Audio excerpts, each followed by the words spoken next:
आपण मानक स्वागत करुच्ची आपण मानक चैनल मॉडर्न चाणक्य को। आज आम आउ गोटे श्लोक नवा चाणक्य वर्तमान समय चलवा बा लोक मान सहित खाप खुआई चलवा बड़ भयंकर हो सारा, कष्टकर हो सारा, सहज व्यापार नुह, कारण यह कलिजुग। तेणु यही जुगरे ये मनीष मान स्वभाव को लक्ष्य करी मनीष मान सहित चलवार केतक विशिष्ट माध्यम आमको चाणक्य श्लोक देखा मिले, जहाँ को आम अध्ययन करी शुणी पारी आम जीवन को आम सार्थक कर। तेणु आज श्लोक हूँ क्या विषय कौ मान दूरे रहा। यही लोक वर्तमान मुख्य समस्या हूँ से आम जापारे दुष्ट लोक मान सहित मिसी जाऊे, आमको जना ना आम कौन कौ मान दूरे रहा उचित, जहाँफल आम शांति कालतीपात कर। वर्तमान जुगरे लोक मैंने शास्त्र ज्ञान यू दूरे गले, जहाँफल विभिन्न समस्या मुंड टेकुची। या दूर करने को जाई ज्ञानी लोक मानकर ज्ञान को आम बुझा दरकार, शुणा दरकार, थरे ना नहीं थरे शुणा दरकार, हेले आम आम जीवन को सुमधुर कर। डेरी नंबर स्टार्ट करवा।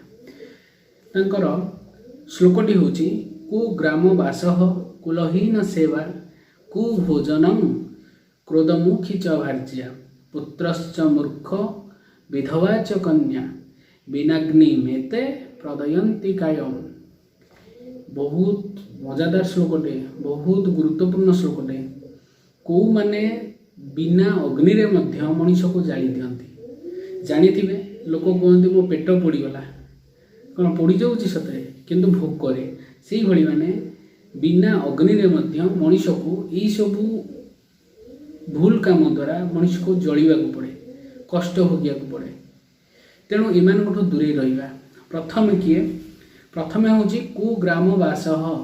जदि आपण मैंने कौन सी एक ग्राम बास कर साई बास कर मैंने तो आजिकल कौन होगा कि आउ गाँ मानक बास जो होता रोते से मैंने अलरेडी जानी थे कौ लोक कौ भाया, कारण पूर्वपुरुष रही से सब पूर्व इतिहास सब अच्छी कि कौन। तेणु आम जापे गाँव में ये लोक यारे बापा ताठू एति बाट दूरे रहा।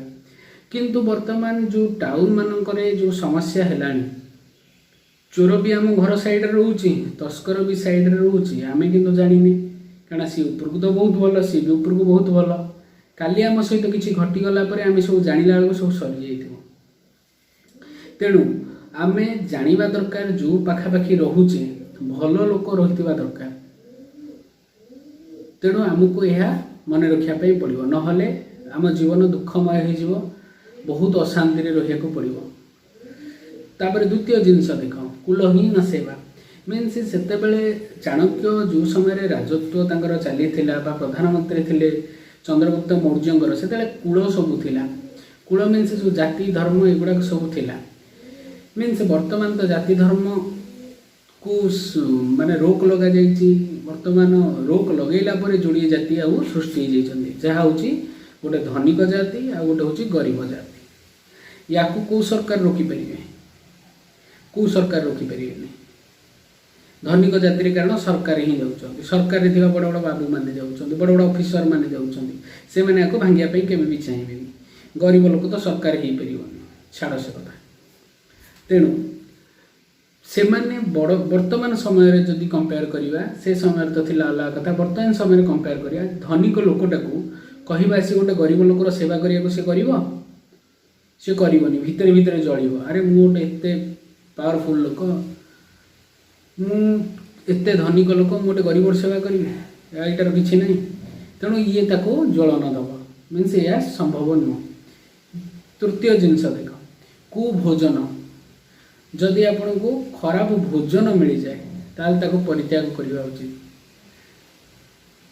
बेले बेले लोक मैंने खाद्य दबा ना कुखाद्य दे दियंती। मीन्स मत किसी खाइबा को दबार अच्छी, मोर बहुत एक्सपीरियंस अच्छी। मनीष को मनीष भाया खाद्य दि जाए, पशुठू भी हीन खाद्य दि जाए। निजे खाइबे भल, जो खाद्य निजे खाई पारे से खाद्य परकू देवे, मीन्स से माने पशु ठारू भी हीन, से जो पशु ठारू हीन मानू दूरे रुह और से माने दौथिबा कुखाद्य ठू भी दूर रुह। केबे भी खाओनी, जेते भी सुस्वादु हो, जदि विषाक्त खाद्य रे ममता नहीं, स्नेह नहीं, भल पाइबा नहीं, से खाद्य को ग्रहण कर ना। तापर देख मुख्य समस्या वर्तमान समय मुख्य समस्या क्रोधमुखी चभार्या। यदि स्त्री कलह प्रिय होता है, सरीगला कथा, सुंदर रु मिल कौन?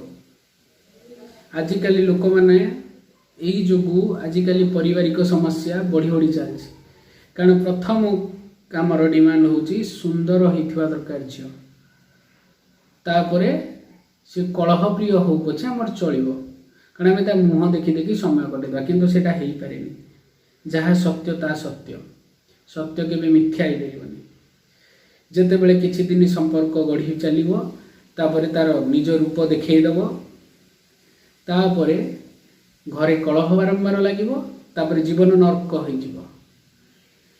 सबु बेले टेंशन रे रहिबा फल रे आकस्मिक दुर्घटना घटिबो, सुइसाइड समस्या आसीबो, विभिन्न समस्या लाइफ रे आसी जिवो, जाकि बयस को बा आपणकर काल को अति कम दिन में शेष करदेव। तेणु सिथुरु दूरे रुहतु, कलह प्रिय भार्या को त्याग करंतु, परित्याग करंतु। तापर देखिबा पुत्रश्च मूर्ख, सेथिपई कहा जाए पुत्र होची ए संसार पई, ए कुल पई हित। वर्तमान समय रे सेतेबेले कहा जाउतला कोन पुत्र केवल चाणक्य सेतेबेले पुत्र बा सेही समय पुत्र मानकर पुओ मानकर बेसी प्राधान्य रहउतला, झियो मानकु केही एते प्राधान्य दउनतले, किंतु समय बदली जाइछि। पुओ झियो वर्तमान पई समस्त समान हो जाइछन्ति। मीन्स पुत्र हो बा कन्या हो, ताको उत्तम शिक्षा प्रदान करबा दरकार। जदि पुत्र बा कन्या मूर्ख हैला, आपन जीवन में समस्या आनीदेव, कारण से विभिन्न प्रकार दुष्टामी करिवो, जहा फल आपण अपमानित हेबे, निष्पेषित हेबे, खर्चांत हेबे, आपण सारा जीवन दुखरे कालतीपात करिवे। एबे देखिबा विधवा च कन्या, जदि कहार झियो विधवा होकर बापा घरे आसिक रुहे, सी बापा माँ को जालीदेवा भली कष्ट दे थाए, बहुत बड़ कष्ट दे थाए। आ घर संपूर्ण माने कौन हुए कलह परिपूर्ण हो जाए। ये गोटे कथा। यही सब घटना गुड़िक मनीष को अग्नि नथाई मध्य अग्नि रूपक प्रबल पीड़ा प्रदान करिथाए। तेणु एमानकठु आमे दूरे रहिबा, भगवान को डाकिबा, एसबू घटना आम सहित न घटू। तेणु एसबू घटना प्रति सजग रुहंती। जहाँ करी हबनी तापर तो आमर कंट्रोल नहीं, किंतु जो जिनस गुड़ा करी हबो, दुष्ट लोक मानकठु दूरे हबो। दुष्ट भार्याठू भार्या न करिबा भल, दुष्ट भार्या अपेक्षा से सबु जिनस कु भोजन ठू दूरे हबो, कुलहीन मानकर सेवा न करियाठू दूरे हबो। जो जिनस आम हाथ में अच्छी आम ताको करि परिबा एवं आम जीवन को नर्करु रक्षा करि परिबा। नर्क एठी, स्वर्ग एठी। स्वर्ग बोली किछि जिनस नाही। सुख होउची स्वर्ग, दुख होउची नर्क। तेणु एतिकरी आज मडर्न चाणक्य वचन को